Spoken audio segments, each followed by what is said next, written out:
ของอายแท้ๆพ่อเจ้าบ่เลี้ยวหลังแลสงสารแม่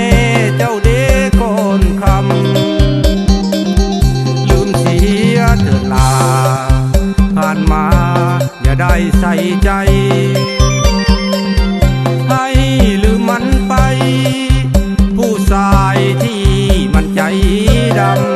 ำให้คิดเสียว่าเป็นเวรที่น้องเคยทำหน้าตายังงามเอวบางอย่าได้น้อยใจ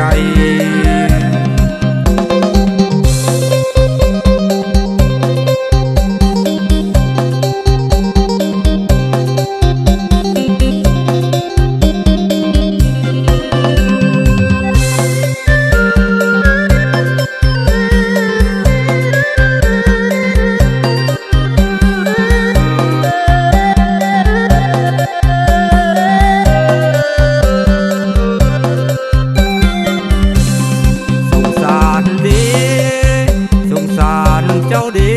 น้องลาลูกเป็นคำพาขาดพ่อมาช่วยดูแล